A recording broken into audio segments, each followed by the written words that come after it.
Yo guys, setelah launching di awal 2022 kemarin, varian FE dari seri Galaxy S kembali hadir. Samsung Galaxy S23 FE.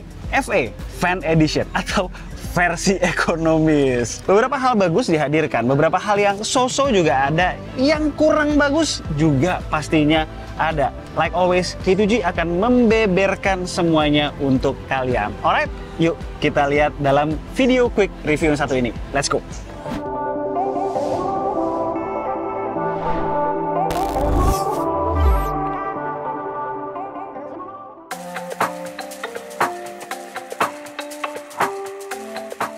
Kali ini gue pengen mulai dengan hal-hal yang kurang oke dulu di S23 FE, dan ini sedikit banyak ada pengaruhnya dari SoC yang digunakan, yaitu Exynos 2200.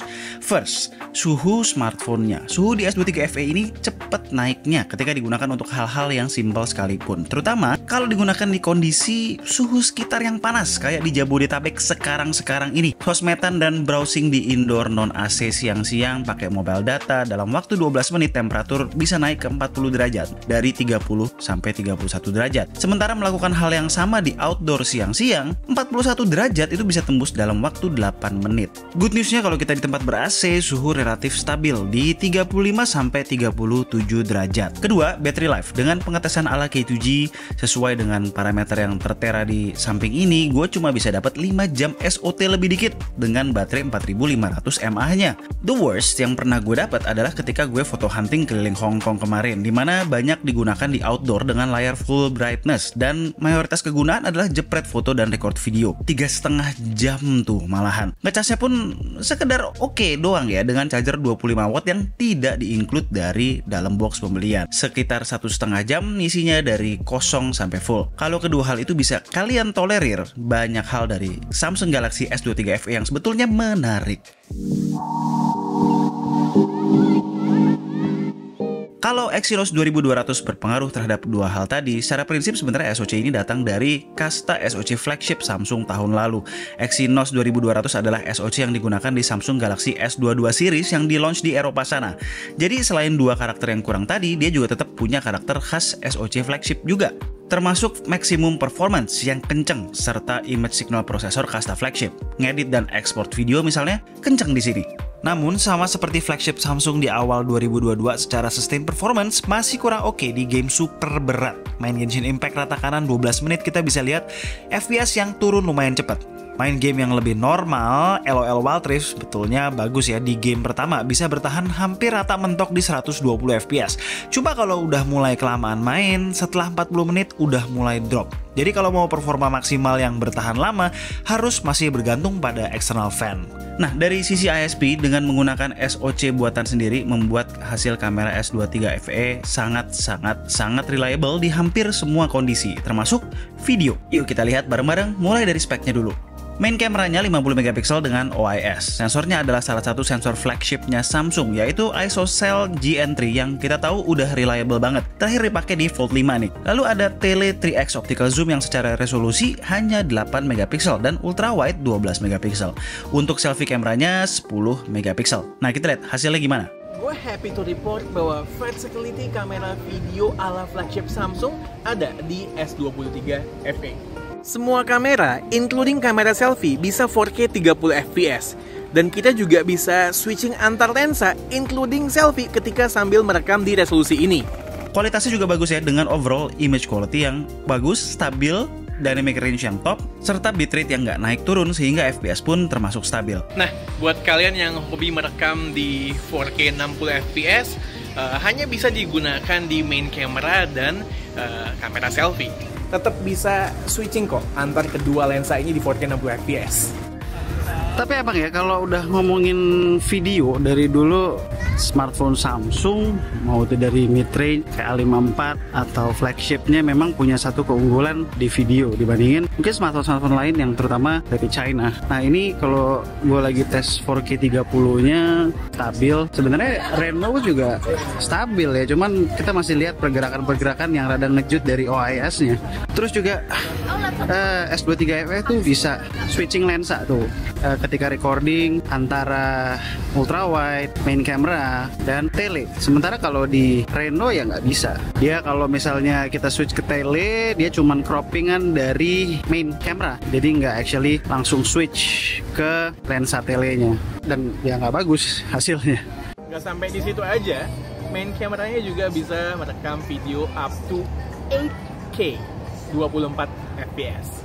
Mungkin ini kelebihan S23 FE ya dibandingkan banyak handphone asal Tiongkok.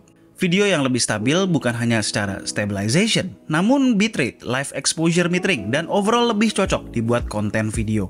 Buat yang nanya, video direct IG gimana bang? Waduh, udah follow IG Ki2G belum? Lihat aja di situ beberapa kali kok gue posting IG story directly shot from IG app. Bagus kok, walaupun mungkin secara stabilisasi nggak semaksimal stok kamera app. Untuk foto, simpelnya foto-foto yang dihasilkan Samsung Galaxy S23 FE ini reliable di berbagai kondisi. Bukan tipe kamera smartphone yang wah di satu kategori, lalu jelek di kategori lainnya, ya bisa dibilang all-rounder lah. Karakter warna yang dihasilkan eye pleasing tanpa terlalu gonjreng. Detailnya cukup di berbagai kondisi termasuk ketika pencahayaan mulai turun. Nggak setajam silet, namun cukup banget. Konsistensi warna antar berbagai lensa pun patut diacungi jempol. Tele 8 megapiksel pun surprisingly menghasilkan output 12 megapiksel. Ini bisa jadi sekedar resize selalu menggunakan AI untuk memperbaiki image quality yang kena stretch. Karena hasilnya sebetulnya cukup bagus dalam kondisi good lighting. Kalau udah kurang cahaya sih udah mulai kehilangan detail. Ya jauh sih ya dari kamera tele Oppo Reno 10 Pro Plus misalnya yang menurut gue adalah pesaing terdekatnya di price range ini. Kalau ada satu kekurangan dari fotografi itu adalah oversaturation ketika night mode dan kondisi belum terlalu gelap. Mudah-mudahan di fix ya via software update. Nih beberapa shot yang udah gue ambil. Enjoy!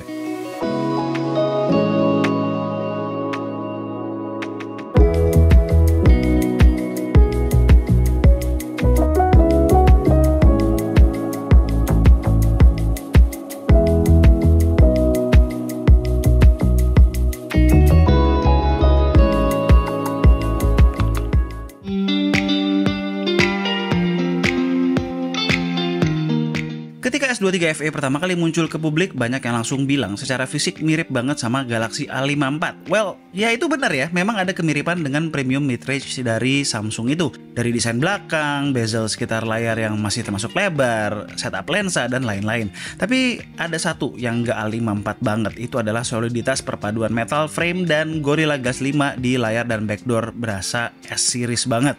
Di tangan berasa premiumnya. Dari sisi desain, S23 FE juga dilengkapi dengan sertifikasi IP68, biometric security berupa fingerprint sensor dalam layar, serta stereo speaker yang punya sound quality yang surprisingly bagus. Dengerin nih.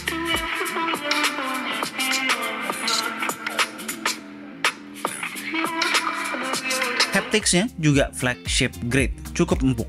Layarnya berukuran 6,4 inch menggunakan Dynamic 2X AMOLED beresolusi Full HD Plus dengan refresh rate 120Hz. Layarnya flat, yaitu selera gue banget lah. Overall gue puas dengan layarnya, termasuk brightness-nya yang punya peak brightness 1450 nits.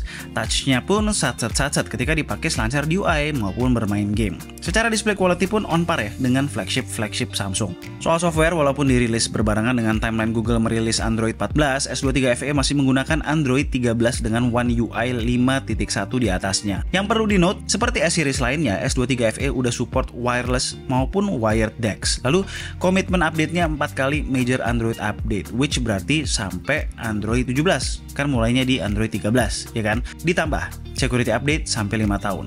Hal-hal lain yang perlu diketahui soal Samsung Galaxy S23 FE, handphone ini support dual SIM tanpa slot SD card. Hadir dalam dua varian, 8128 dan 8256GB. Lalu untuk storage-nya pakai UFS 3.1.